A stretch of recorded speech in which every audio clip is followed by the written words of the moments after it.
Čaute banda, vítam vás v ďalšej časti. Spolu s Filipom z I Love Jewelry sme vyspovedali Alberta Rassa. Sa venujem foteniu minerálov a stále intenzívne zbieram. Nás, čo fotíme minerály profesionálne, poznám zhruba 20. Takže na svete vás je fakt málo. Ty si nám tu prišiel aj ukázať, tu máme luxusnú limuzínu, dom, pár tisíc eur. Aj spolu s tým chalcedónom sú to slovenské a istým spôsobom aj svetové unikáty. Hej. Ametist zo Štiavnice, Áno. ametist z Namíbie, a zelený kremeň s inklúziami Hedenbergitu, potenciálne hodnotu aj menšieho domu. Tak bolo by vhodné, keby to nepadlo. Volám sa Slavomír Kresťan, pozrite si môj nový podcast. Tak Albert, vítaj u nás v I Love Jewelry. Ďakujem. Tu vidím. A ja by som hneď začal, povedz nám o sebe. Tak, Čo si, odkiaľ si? som z Bratislavy, dlhšiu dobu, vyše 20 rokov sa venujem zbieraniu minerálov. Popri tom som paralelne začal fotografovať a až neskôr sa tieto obidva koničky spojili, takže dosť intenzívne sa venujem foteniu minerálov a stále intenzívne zbieram. Aha. Takže fotíš už iba minerály? Nie, fotím aj prírodu a opustené báňa a tak ďalej, ale jedine minerály fotím profesionálne. Teda sa tým živíš? Z časti, hej, mám takú druhú prácu.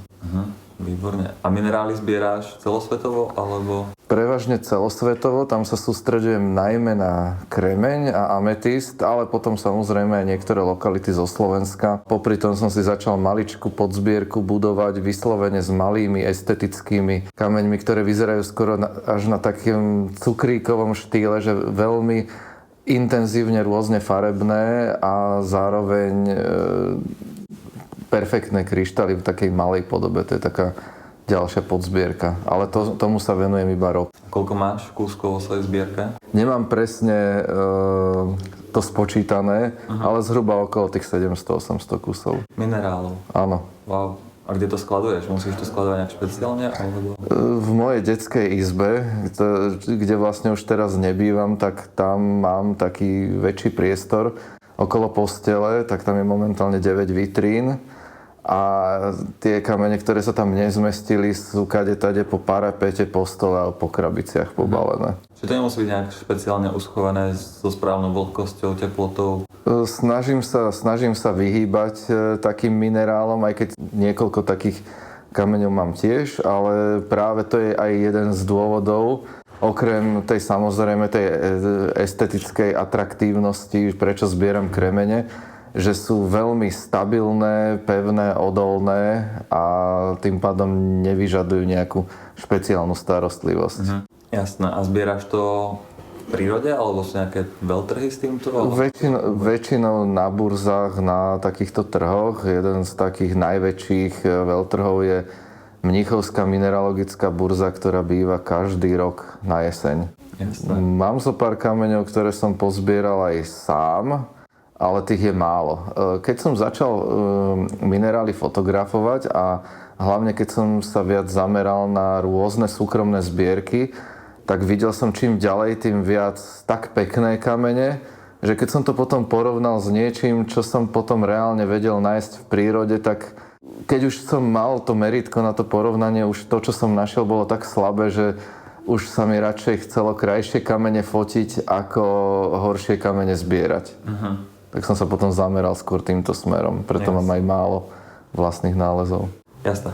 A fotíš teda iba pre svoje potešenie, alebo niekde máš nejaké portfólio, predávaš tie fotky, máš výstavy alebo niečo? Primárne som začal fotiť vyslovene len pre svoje potešenie a postupne cez viacerých známych som sa postupne dopracoval aj k publikovaniu svojich fotiek vo forme napríklad rôznych článkov.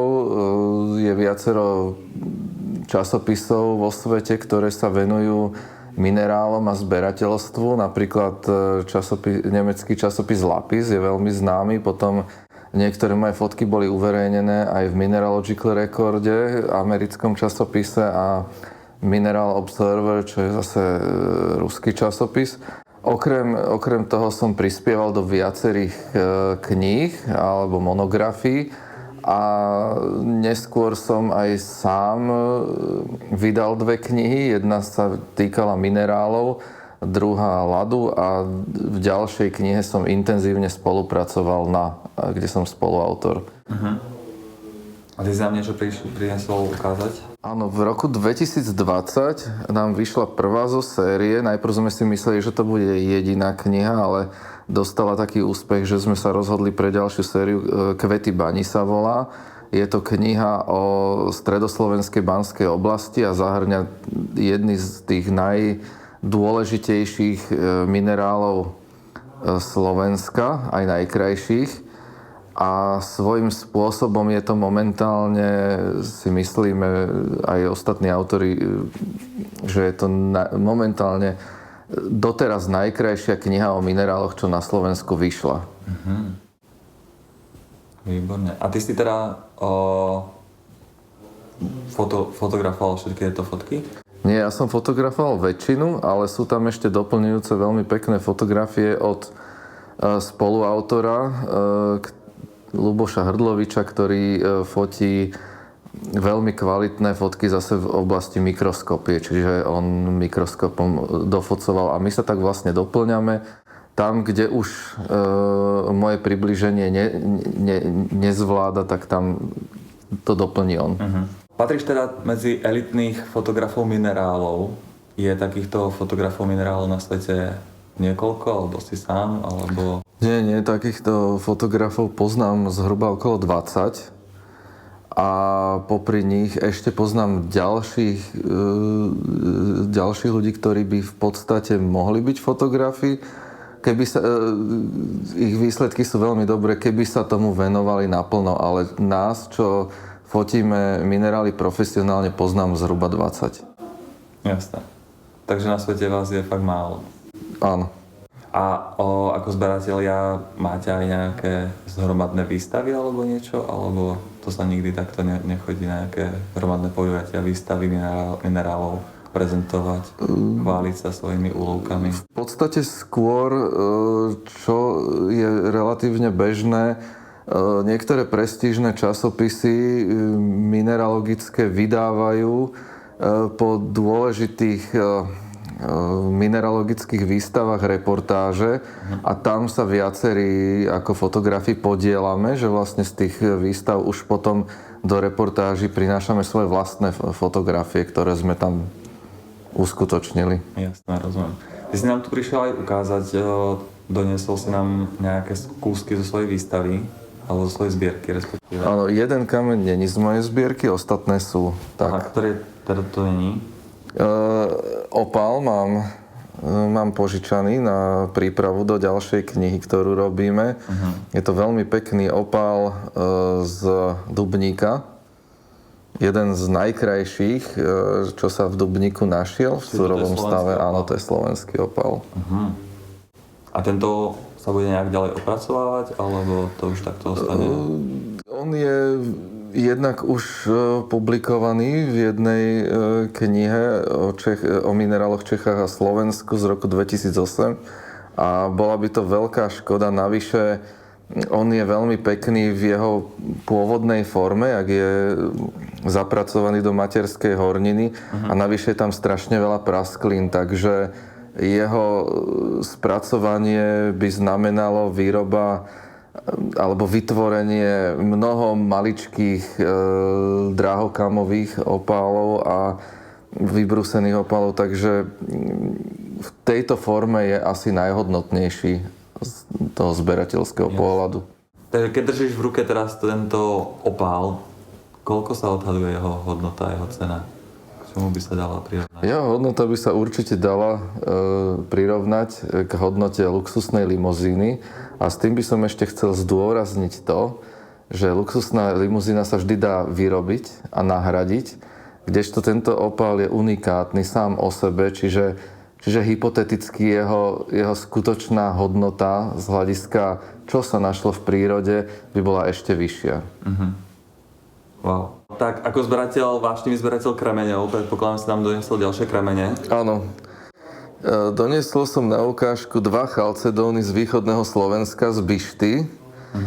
Ametist, áno. Okay. Ametist zo Šťavnice. Áno. Ametist z Namíbie. Wow. a zelený kremeň s inklúziami Hedenbergitu z ostrova Serifos z Grécka. Wow. Ako sú to nádherné kúsky, ale som nevedel, že máme na Slovensku takto krásne ametisty. Ktorý je najvzácnejší? Ono je to ťažko povedať, ale z mojej zbierky si asi najviac hodnotím tento chalcedón z Bišty, lebo napriek svojej veľkosti si zachoval absolútnu kvalitu a ešte je aj veľmi raritná veľkosť bublín a celkovo táto vzorka je napriek veľkosti nepoškodená, len niekde medzi bublinami je prirodzených zo pár prasklín, ale neuberá to od celkového vzhľadu a estetiky. Toto považujem za jeden z mojich asi najlepších a aj najobľúbenejších kameňov vo svojej zbierke. Bol medzi prvými u teba, alebo... Mám ho už vyše 10 rokov v zbierke a podarilo sa mi to zložito získať od jedného zberateľa z Prešova. Takže to nebol úplne ľahký proces. Nebol to ľahký proces a ja som ani netušil, že sa mi podarí ho nakoniec získať, pretože keď ja chodievam aj minerály fotografovať do súkromných zbierok, tak som zvyknutý sa správať zdržanlivo, takže aj mnohé kamene, ktoré by som veľmi chcel do zbierky, tak musím sa minimálne tváriť profesionálne pri fotografovaní a nie prejavovať automatický záujem, že niečo chcem získať pre vlastnú potrebu alebo do vlastnej súkromnej zbierky. Ideš na to vypočítavať. Málo kedy, väčšinou to ignorujem a snažím sa vôbec na to nemyslieť. Jasné. A sú si majitelia vedomí ich hodnoty? Väčšinou? Väčšinou áno. Aj keď tá hodnota je samozrejme veľmi relatívna a mení sa s časom, väčšinou prudko stúpa. A v akej hodnote je napríklad tento konkrétny? Tento chalcedón, tak zase tu je veľmi ťažké uvažovať o nejakej konkrétnej sume. Nepoznám krajší chalcedón zo Slovenska a keď porovnám ten chalcedón s inými vzorkami zo sveta, tak isto by vynikal. By som povedal, že tiež by si za to človek mohol kúpiť celkom slušné nové auto. Wow.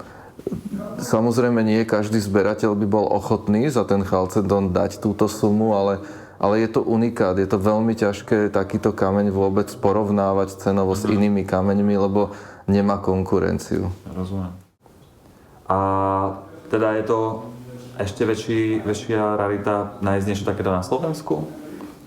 Alebo na Slovensku sú tieto chalcedóny? Práve, že to je tá vec, že chalcedóny z Bišty sú známe, ale takto kvalitných chalcedónov je len niekoľko. Predpokladám, že menej ako 10.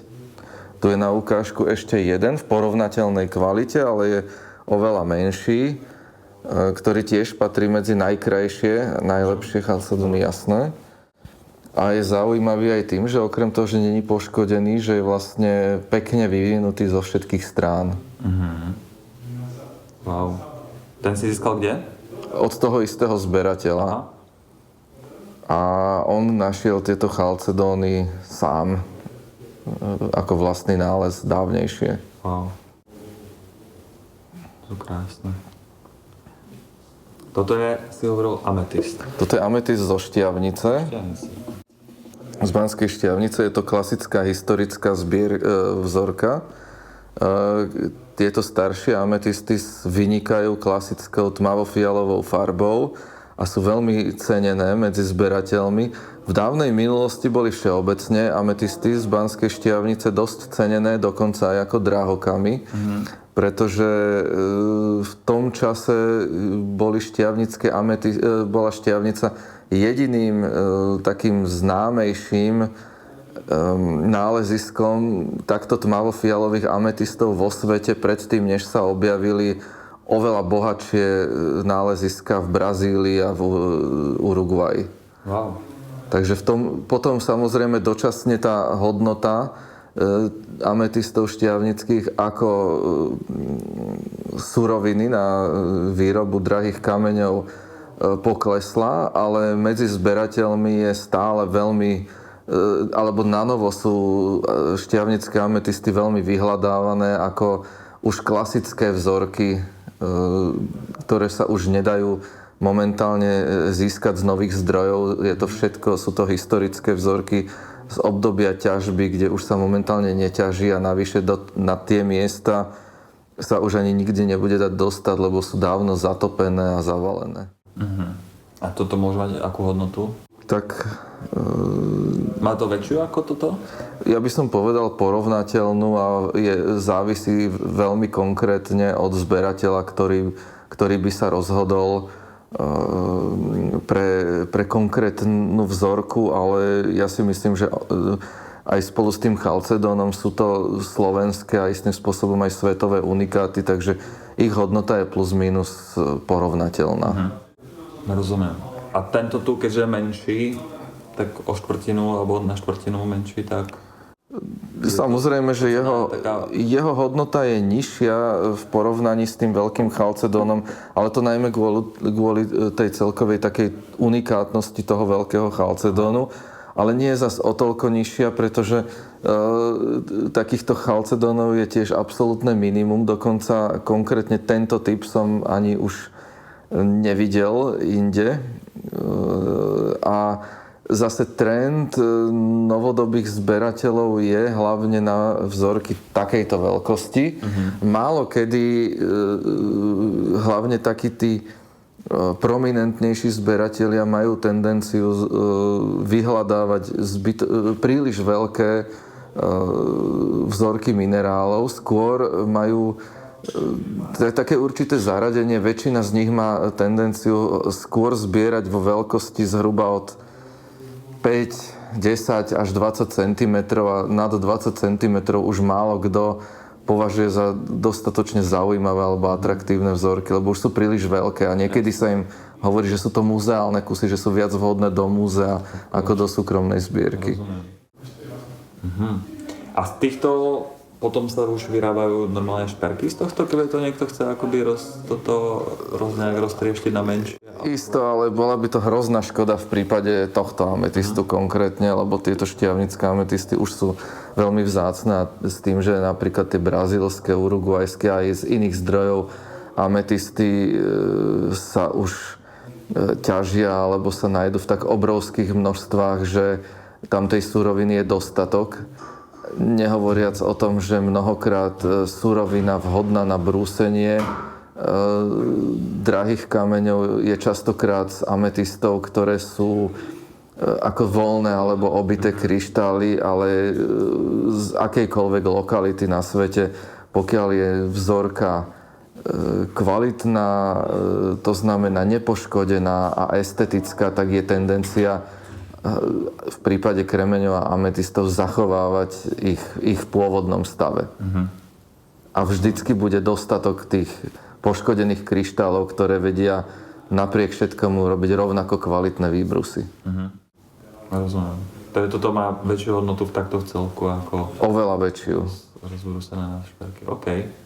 Tak sa dostaneme k tomu ďalšiemu. To vyzerá podobne ako ten predchádzajúci.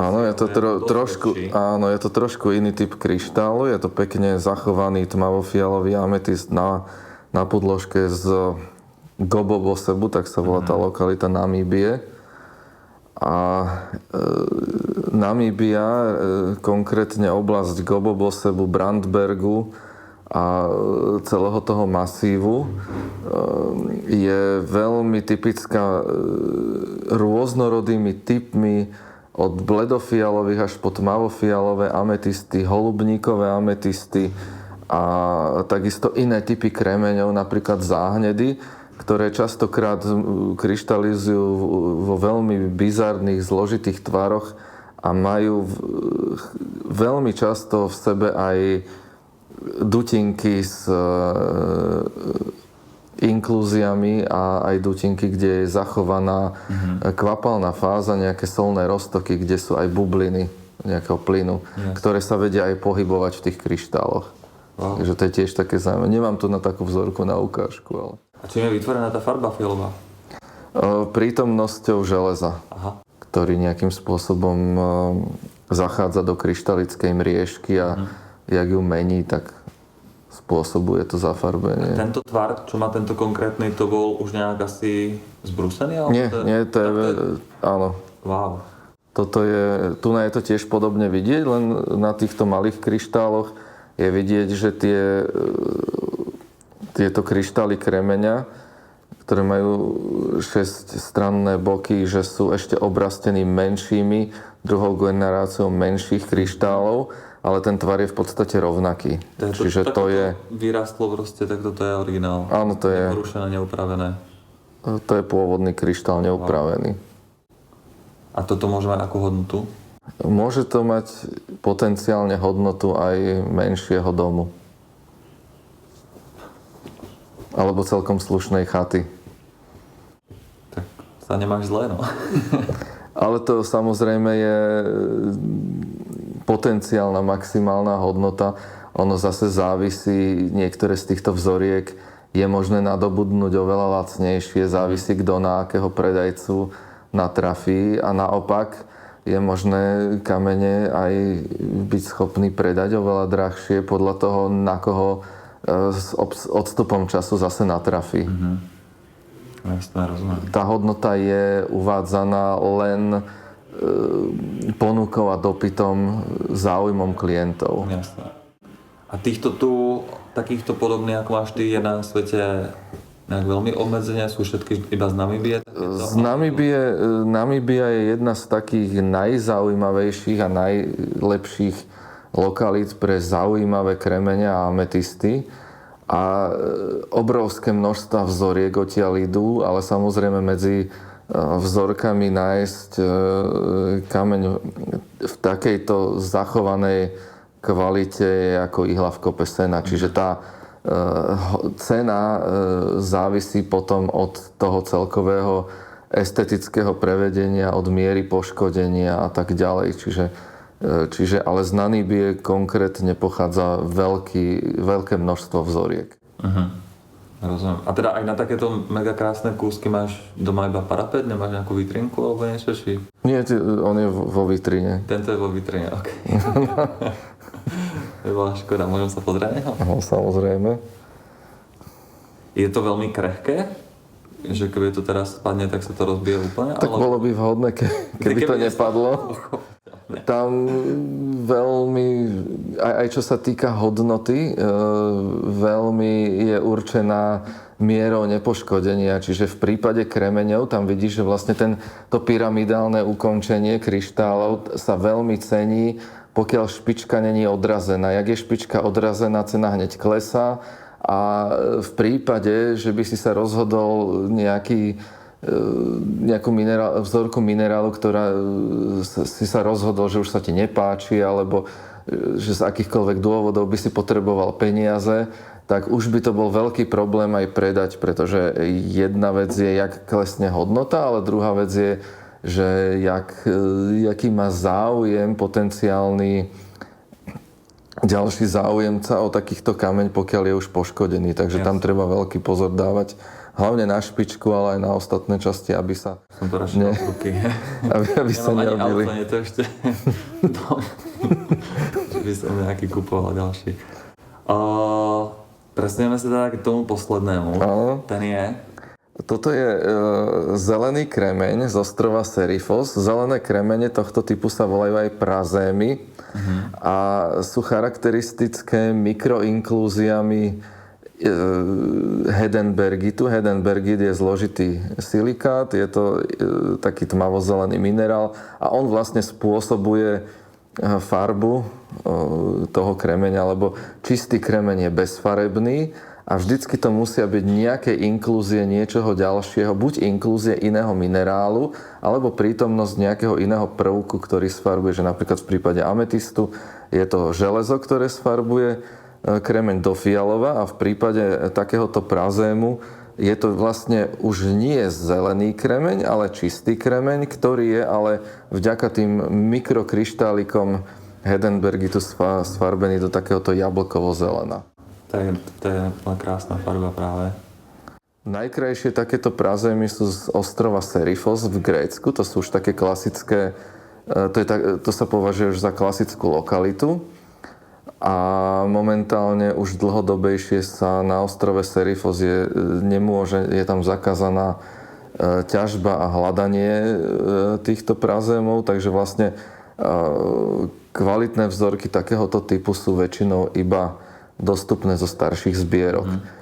Sú lokality nové, napríklad Baňa, alebo teda celá oblasť, lokalita Huanggang v provincii Vnútorné Mongolsko v Číne, kde sú inak vyzerajúce, ale tiež zelené kremene s inklúziami Hedenbergitu a tých kremeňov je z tejto čínskej provincie strašne veľa a veľmi veľa rôznych typov.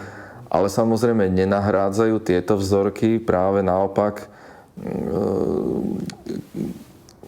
kremene zo Serifosu sú nielen už klasické vzorky, ale čo sa aj mne osobne na nich veľmi páči, podobne ako na iných kremeňoch z iných klasických lokalít, že sú tie tvary tých kryštálov a to zafarbenie je tak charakteristické, že sa nedá zameniť so žiadnou inou lokalitou na svete. Jasne. Že sú jak otlačky prstov pre dané miesto. Skúsenejší zberateľ pri prvom pohľade vie okamžite, že odkiaľ to je a nedá sa to nejako zameniť. A toto všetko sa nakupuje na tých burzách v Európe, alebo...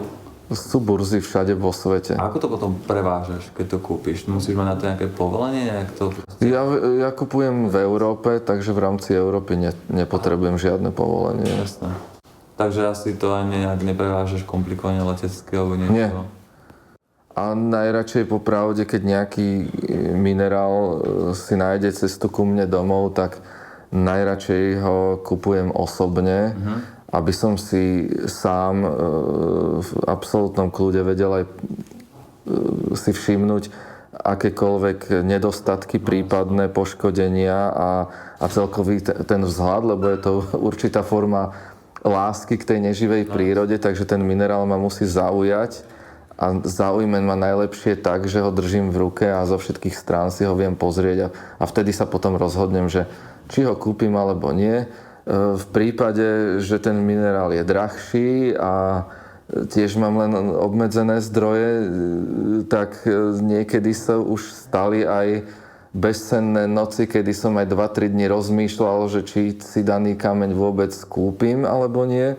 A už sa stalo aj, že kým som rozmýšľal, tak som aj dorozmýšľal, lebo ten kameň kúpil niekto iný. A to mrzí potom ešte viacej, nie?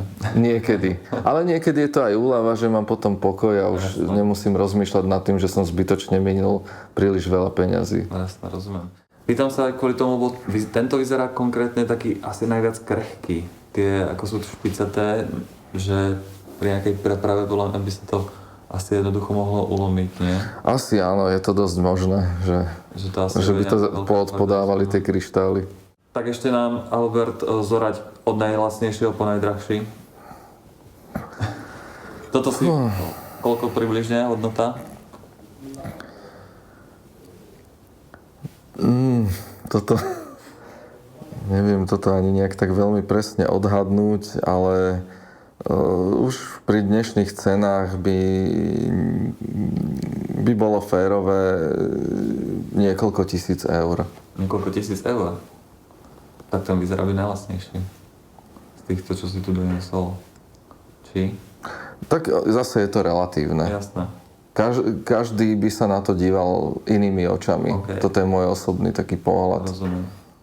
Ešte by som chcel k tým kameňom povedať toľko, že ono v podstate jednak na svete začína prevládať trh, kde minerály sa vnímajú, aj preto tie ceny sú také vysoké, že minerály sa čím ďalej, tým viac, hlavne tie estetické, exkluzívne unikáty začínajú vnímať ako umelecké diela prírody, podobne ako sú zberatelia obrazov, už sa objavujú zberatelia minerálov a preto sú tie ceny tak hnané vysoko, ale z môjho uhla pohľadu pre mňa není dôležitá tá cena, ani sa nesnažím minerály kúpovať z dôvodu investovania, ale je to vlastne taká, by som povedal, fascinácia z tej neživej prírody a z tých minerálov, takže keď niekedy aj kúpim nejakú vzorku, ktorá není lacná, tak to robím vyslovene z tej fantázie, z tej pasie k tomu.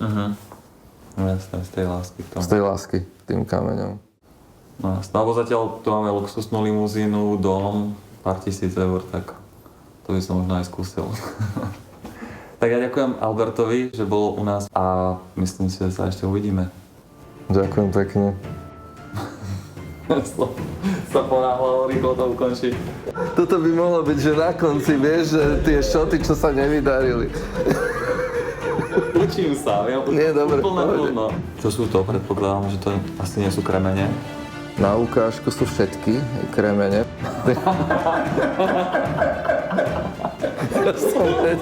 Ja som vedel.